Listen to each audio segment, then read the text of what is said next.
Tom Cruise is back in action on screen and on the red carpet. TK caught up with him in New Orleans for the premiere of Jack Reacher, Never Go Back. Purple Heart, Silver Star. There's this big dent in the desk. People say you made it with someone's honey. What do you love about Jack Reacher?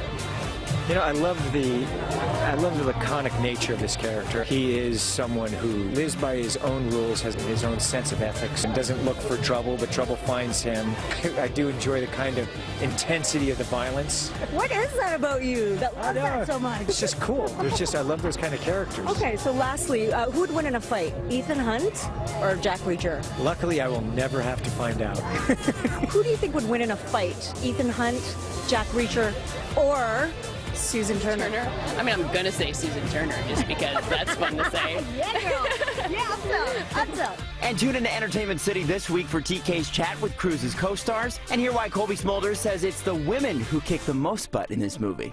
What I said is nothing compared to what Bill Clinton has done, okay? Alec Baldwin showing off his acting chops once again as Donald Trump, as Saturday Night Live used the second presidential debate as fodder for the show, and it turns out the real Donald, not a fan.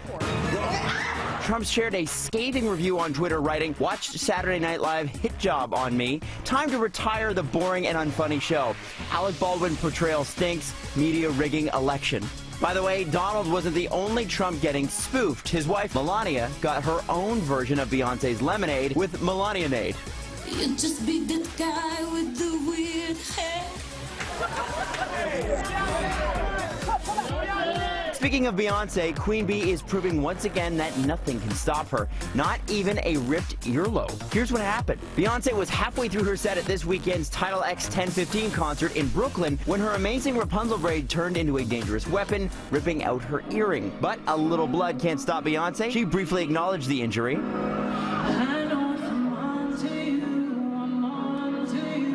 And carried on without missing a beat. People like to believe in fairy tales, so let it be forgot.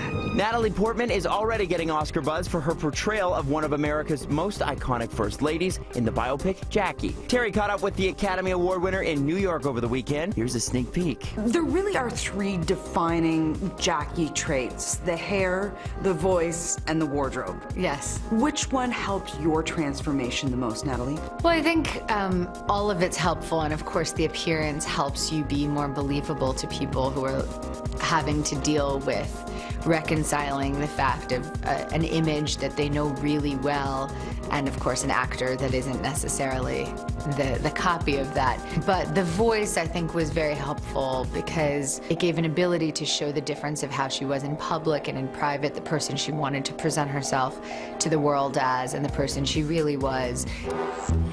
He's from my dad? The thief and killer. If you make me chase you, it's gonna get mean. Canadian indie flick Mean Dreams is both dreamy enough and mean enough to be described as a coming-of-age thriller. Terry spoke with the two young Canucks at the helm of the backwoods crime story. You think I'm a bad man? I'm a tooth fairy compared to what's coming.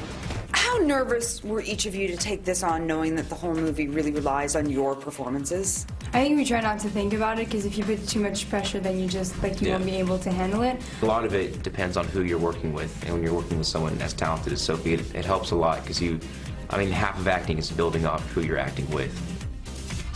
Mean Dreams hits select theaters Friday, and you can tune in more at that point to see Terry's chat with the stars.